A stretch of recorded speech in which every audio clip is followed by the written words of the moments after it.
여러분, 예수님이 이 땅에 오신 목적은 무엇입니까? 예수님이 이 땅에 왜 오셨죠? 그 이유는 그 예수라는 그 이름 속에 그 목적이 잘 나타나 있습니다. 마태복음 1장 21절을 보겠습니다. 자, 함께 읽겠습니다. 시작. 아들을 낳으리니 이름을 예수라 하라. 이는 그가 자기 백성을 그들의 죄에서 구원할 자이심이라 하니라. 이렇게 예수님이 이 땅에 오신 목적은 우리를 죄로부터 구원하기 위해서 오셨다는 것입니다. 자, 그런데 주님께서 이 땅에 오신 목적이 바로 이것으로 끝나는 것은 아니었습니다. 이어지는 또 다른 목적이 하나 더 있었습니다. 마태복음 1장 23절을 보겠습니다. 시작. 보라, 처녀가 잉태하여 아들을 낳을 것이요 그의 이름은 임마누엘이라 하리라 하셨으니 이를 번역한즉 하나님이 우리와 함께 계시다 함이라. 자, 예수님께서 이 땅에 오신 목적은 바로 첫 번째로 우리를 죄로부터 구원해 주신 것이지만, 이어지는 목적은 하나님께서 우리와 영원히 함께 하실 수 있도록 그 뜻을 이루어 주시기 위해서 오셨다는 겁니다. 마치 한 가족이 우리 서로 사랑하기 때문에 오랫동안 같이 지내는 것처럼 예수님도 우리와 영원토록 함께 하시기 위해서 이 땅에 오셨다는 거예요. 이것이 바로 복된 소식, 복음입니다. 자, 그런데 이상한 것이 있습니다. 주님은 이렇게 약속하셨지만 우리를 떠나서 하나님 곁으로 올라가셨어요. 십자가에서 죽으시고 부활하신 후에 그냥 이 땅에 남아있는 것이 아니라 하늘로 승천하셔서 하나님 곁으로 가셨다는 것입니다. 우리 곁을 떠났다는 거예요. 자, 그렇다면 주님은 우리와 함께 하시겠다고 약속하셨는데 그 임마누엘이라는 그 뜻 자체가 우리와 함께 한다는 것인데, 그럼 그 약속을 어떻게 지키시겠다는 것일까요? 그 말씀이 바로 오늘 처음에 읽었던 본문 말씀이었던 거예요. 자, 우리 오늘 본문을 다시 한번 읽어보도록 하겠습니다. 내가 아버지께 구하겠으니 그가 또 다른 보혜사를 너희에게 주사 영원토록 너희와 함께 있게 하리니 그는 진리의 영이라. 세상은 능히 그를 받지 못하나니 이는 그를 보지도 못하고 알지도 못함이라. 그러나 너희는 그를 아나니 그는 너희와 함께 거하시며 또 너희 속에 계시겠음이라. 내가 너희를 고아와 같이 버려두지 아니하고 너희에게로 오리라. 이 말씀이 무슨 뜻입니까? 예수님께서 이 땅에서 맡은 그 사명이 무엇입니까? 십자가에서 우리를 위해서 대신 죽어주시고 또 우리를 위해서 부활하시는 것, 바로 여기까지가 주님의 사명이었다는 거예요. 그 다음으로 이어지는 사역은 예수님이 아니라 또 다른 분이 마치 주님처럼 이 땅에 오셔서 우리를 고아처럼 내버려 두지 않고 우리와 함께 하시겠다는 거예요. 자, 그렇다면 그분은 누구입니까? 오늘 본문에서 그분을 바로 보혜사 성령이라고 칭하고 있는 것입니다. 그래서 오늘 저는 보혜사 성령에 관하여 여러분들과 함께 은혜를 나누고자 합니다. 자, 먼저 우리가 보혜사의 그 뜻을 알아야 됩니다. 보혜사란 무슨 말인가? 자, 먼저 이 보혜사라는 말 뜻은요, 이 헬라어로 파라클레토스라고 말합니다. 이 파라클레토스라는 말은 우리를 도우려는 목적으로 우리 곁에 계시는 분, 이렇게 쉽게 풀이할 수가 있어요. 자, 그런데 이 성경에 보면 성령님을 가리켜 그냥 파라클레토스라고 말하지 않고 알로스 파라클레토스라고 말하고 있습니다. 이것은 본질은 똑같지만 다른 분, 이것을 얘기하는 거예요.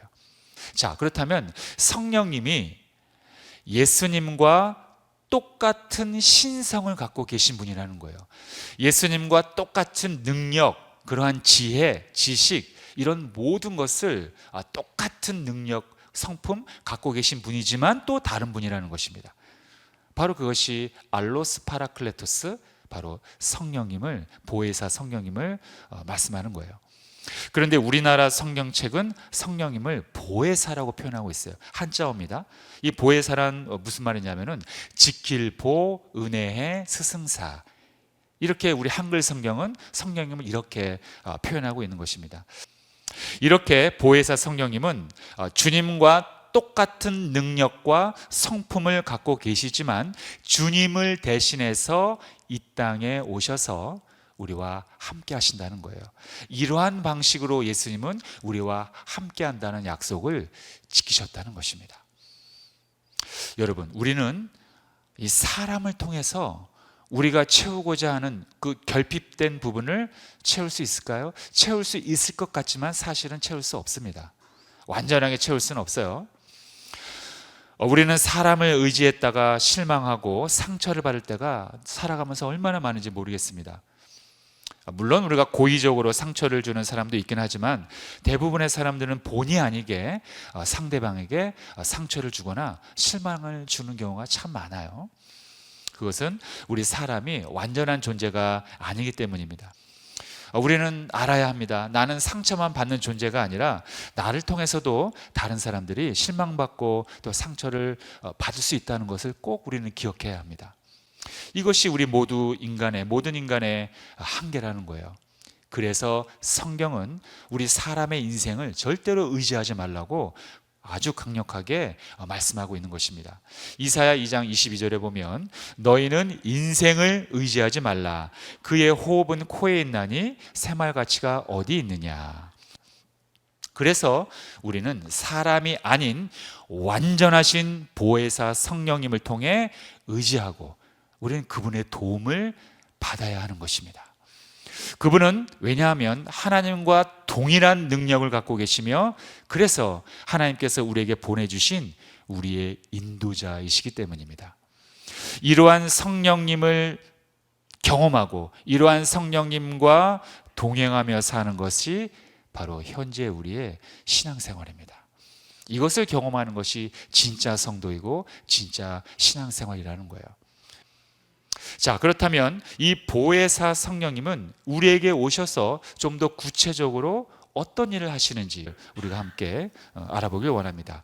자, 첫 번째로 보혜사는 우리를 도와주시는 분입니다. 돕는 자라는 거예요.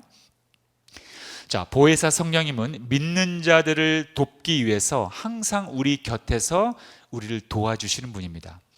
자, 창세기 2장 18절에 보면 야훼 하나님이 이르시되 사람이 혼자 사는 것이 좋지 아니하니 내가 그를 위하여 돕는 배필을 지으리라 하시니라. 하나님께서 처음 아담을 창조하셨지만 혼자 있는 것이 좋지 않음을 아시고 돕는 배필을 창조하셨다는 것을 우린 기억해야 합니다. 여러분, 사람은요 아무리 강하고 권세가 있고 부자이고 하더라도요 절대로 혼자 살아갈 수 있는 그러한 존재로 창조된 그런 사람이 아니라는 거예요. 아예 창조할 때부터 우리는 공동체, 이 커뮤니티로 살아가게끔 하나님이 우리를 창조하셨다는 것입니다.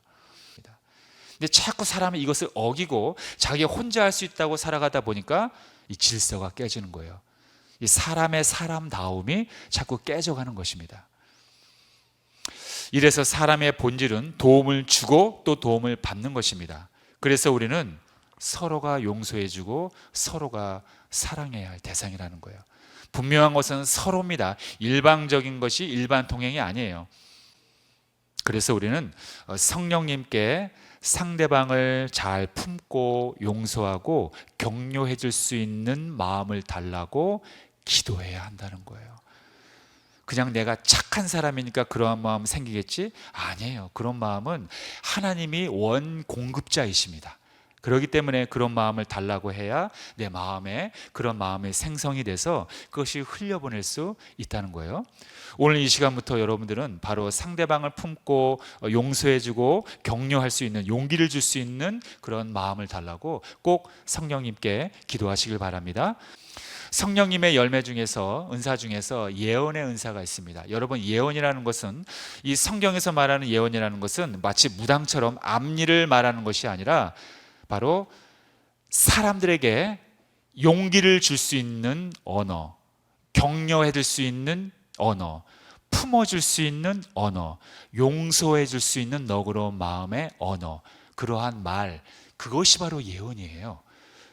그렇기 때문에 우리는 예언의 은사를 꼭 받아야 합니다. 그래야지만 상대방을 세워주고 용서해주고 격려해주고 또 힘을 주는 그러한 말을 할 수가 있는 거예요. 자, 이렇게 성령님은 우리를 도와주시는 분, 이렇게 우리가 이해할 수 있습니다. 자, 두 번째로 보혜사 성령님은 우리에게 어떤 역할을 하십니까? 가르치는 그런 분입니다. 교사 역할을 합니다. 보혜사 성령님은 우리에게 모든 것을 가르치시고 생각나게 해주시는 분이라는 거예요. 자, 요한복음 14장 26절 보면, 자, 시작. 보혜사 곧 아버지께서 내 이름으로 보내실 성령, 그가 너희에게 모든 것을 가르치고 내가 너희에게 말한 모든 것을 생각나게 하리라. 우리가 굳이 성경 말씀을 막 암송하지 않았는데 어떤 위급한 순간에 내가 그동안 읽었던 성경 말씀이 딱 떠오를 때가 있어요. 그렇죠? 얼마나 우리 그런 경우가 많이 있습니까? 바로 그것이 성령님이 우리에게 그 성경 말씀을 가르쳐 주신 것입니다. 생각나게 한 거예요. 이것이 바로 성령님께서 우리에게 가르치는 역할을 한다는 것입니다. 그래서 성령님을 전적으로 의지하는 사람은 그래서 여러분 지혜롭습니다. 지혜롭기 때문에 말과 행동을 자기 감정대로 함부로 하지 않습니다. 언제나 절제합니다. 성령님은 지혜의 영입니다. 지혜의 영. 이사야 9장 6절에 메시아의 탄생을 예언합니다. 자, 읽겠습니다. 시작.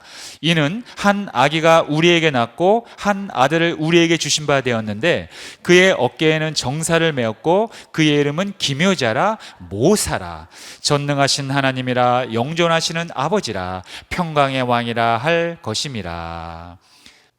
모사, 바로 지혜가 충만한 분이라는 것입니다. 그런데 성령님은 곧 하나님이시요 예수님과 똑같은 신성을 갖고 계신 분입니다. 그러므로 성령님 또한 주님과 똑같이 지혜가 충만하다는 거예요. 그래서 성령에 충만한 사람들은 지혜에 충만합니다. 그러므로 우리는 날마다 성령님의 가르침을 사모하며 매일매일 간구하는 그런 성도님들 되시길 주님의 이름으로 축복합니다. 자, 세 번째로 보혜사는 어떤 역할을 합니까? 바로 우리를 위로해 주십니다. 위로자라는 거예요. 여러분, 오늘날 이 현대인들은요, 마음속에 고통과 상처를 품고 살아가요. 현재 이 한국 사람들의 우울증 환자 숫자가요, 정말 기하급수적으로 늘어가고 있대요. 정말 우리가 생각하는 것 이상으로 엄청나게 늘어가고 있다는 것입니다.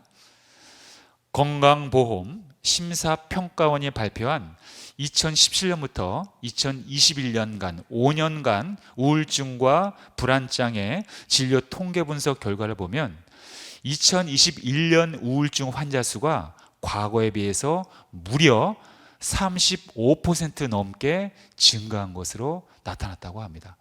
여러분, 과거에 비해서 35%가 늘었다는 것은요, 이거는 엄청난 겁니다. 사실 이 결과가 지금 21년도 집계인데 지금 2023년도면 2년 정도가 더 지나는데 코로나가 지나가면서 더 늘고 있다는 것입니다.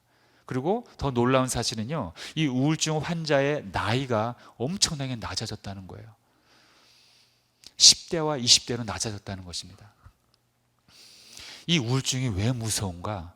자살로 이어지기 때문에 무서운 거예요. 그리고 자기 자신을 용서를 안 하는 거예요. 자기가 자기를 학대하고 자기가 자기를 용서하지 못하고 자기가 자기를 정죄하는 거예요. 너는 죄이냐? 너는 마땅히 죽어야 돼. 너는 죄이냐? 용서받지 못해. 물론 본능적으로 위로는 받고 싶어 하겠죠. 그러나 이 세상에 진심으로 나를 알아주고 나를 위로해 줄 사람은 없다라고 그 믿음을 갖고 사는 거예요. 우울증 환자들은. 성령님께서는 오늘날도 주님을 믿는 자들 속에 거하셔서 하나님의 위로를 우리에게 전달해 주시는 분입니다. 우리가 견딜 수 없는 어려움에 처하고 고독하고 쓸쓸할 때 나는 더 이상 용서받지 못할 그런 죄인이라고 자기 자신을 학대하며 살아갈 때, 내가 나를 인정하지 못하고 정죄하고 죄책감에 빠져 있을 때, 슬픔 속에 빠져 있을 때 우리에게 오셔서 아니야, 넌 지금 속고 있는 거야. 그게 아니야. 이미 너의 죄는 용서받았어. 네가 받아야 할 죄의 형벌을 내가 십자가에서 죽음으로 다 이미 끝내놨어. 그렇기 때문에 너는 나를 의지한다면 절대적으로 너는 죄인이 아니고 다시 회복할 수 있단다. 그 십자가의 능력을 깨닫게 해주시는 분, 그분이 바로 성령님이라는 겁니다. 혹시라도 자기가 자기를 정죄하고 슬픔 속에 계신 분들이 있다면, 또 과거에 어떤 특별한 죄 속에서 나오지 못하고 죄책감에 머물러 있는 분들이 혹시 계시다면, 저는 그런 분들에게 이러한 성경 말씀을 드리고 싶습니다. 에베소서 1장 7절, 자 시작. 우리는 그리스도 안에서 그의 은혜의 풍성함을 따라 그의 피로 말미암아 속량 곧 죄사함을 받았느니라. 죄사함, 죄 용서함을 이미 받았다는 거예요. 예수님의 십자가에서 흘린 그 형벌로 말미암아 우리가 맞아야 할 그 죄를 지었기 때문에 우리가 회초리를 맞아야 하는데, 그 회초리를 예수님이 대신 이미 다 받아주셨다는 거예요. 맞아주셨다는 거예요. 그러니까 우리는 이제 아파할 필요가 없다는 거예요. 그의 피로 말미암아 속량 곧 죄사함, 죄 용서함을 우리는 받았다는 것입니다. 그러므로 우리는 고린도후서 17장, 자 시작. 그런즉 누구든지 그리스도 안에 있으면 새로운 피조물이라. 이전 것은 지나갔으니 보라 새 것이 되었도다. 이것이 바로 예수 믿는 자들의 정확한 정체성입니다. 우리가 예수님 안에 있다면 우리는 새로운 피조물이라는 거예요. 과거의 어떤 것도 다 지나갔다는 거예요. 이전 것은 지나갔으니 새 것이라는 것입니다. 자, 마지막으로 그럼 보혜사 성령님은 어떤 역할을 하시는 분입니까? 그것은 바로 우리의 대언자가 되어주십니다. 자, 이게 무슨 말이냐 하면, 우리는 기도를 한다고 하지만 우리가 어떤 기도를 어떻게 해야 할지 모를 때가 사실 너무 많아요. 이걸 성경은 우리가 마땅히 빌 바를 알지 못한다, 이렇게 풀이하고 있습니다. 그러나 대언자이신 보혜사 성령님께서는 그러한 우리의 부족한 면을 다 아시고 우리 대신 친히 간구해 주신다는 거예요. 로마서 8장 26절, 자 시작. 이와 같이 성령도 우리의 연약함을 도우시나니 우리는 마땅히 기도할 바를 알지 못하나 오직 성령이 말할 수 없는 탄식으로 우리를 위하여 친히 간구하시느니라. 자, 보십시오. 우리는 마땅히 기도할 바를 알지 못한대요. 우리가 기도를 하는 것 같지만 사실은 완전한 기도가 아니에요. 우리가 부족한 기도가 있을 때가 있다는 것입니다. 또는 하나님이 원하시지 않는 그릇된 방향으로 기도할 때가 우리는 가끔은 있다는 거예요. 근데 우리는 그걸 알지 못해. 그러므로 우리는 기도할 때도 성령님의 도우심을 우리는 기대해야 한다는 것입니다. 우리는 항상 기도할 때 첫머리에 그렇게 기도하시면 너무나 좋아요. 성령님, 나의 기도에 인도하여 주시옵소서. 하나님의 뜻과 어긋나는 기도하지 않게 해주시고 하나님이 기뻐하는 그러한 기도를 할 수 있도록 인도하여 달라고 기도하면 더더욱 좋은 것입니다. 자, 이렇게 보혜사 되시는 성령님은 마치 예수님이 우리 곁에 계신 것처럼 주님과 똑같이 우리를 보살펴 주시며 은혜를 주시는 분입니다. 성령님은 우리 눈에는 물론 보이진 않아요. 손에 잡히지도 않습니다. 이렇게 영으로 존재하시기 때문에 시공간을 초월하신다는 거예요. 그리고 언제 어디서나 동시다발적으로 모든 사람들에게 동시에 역사하실 수 있다는 것입니다. 그러므로 지금은 성령님이 활동하는 성령의 시대입니다. 바로 지금이 성령님의 시대라는 거예요. 전 세계적으로 모든 사람들에게 동시다발적으로 우리의 마음, 심령 속에서 역사하시는 분이라는 거예요. 그렇기 때문에 지금은 성령의 시대로서 우리가 성령님을 의지하지 않고서는 절대로 진리 되신 예수님께로 갈 수가 없다는 것입니다. 꼭 이것을 여러분들 명심하셔서 인격자이신 성령님을 내 마음에 모셔서 내 마음에 거하기를 우리가 기도로 간구해야 한다는 것입니다. 그래서 결론이 뭐냐? 그래서 우리는 오직 성령의 충만함을 받아야 한다는 거예요. 결론이 이겁니다. 그래서 우리가 성령의 충만함을 받아야 한다는 거예요. 지금 이 세상은 온통 술 취한 사람들 뿐이에요. 낮이나 밤이나 가정이나 직장에서 아이든 어른이든 남녀노소를 막론하고 특히 연령대가 더 낮아졌습니다. 여기서 말하는 술 취하지 말라는 단순히 알코올을 얘기하는 것이 아니라 이 세상의 문화와 하나님을 대적하는 모든 사상과 이념과 문화를 다 포함하는 말입니다. 우리는 성령의 충만함을 받아야 진정한 억압 속에서 자유할 수가 있는 것입니다. 우리가 성령의 충만함을 받아야지만 진정한 우리의 상처를 회복할 수가 있는 것입니다.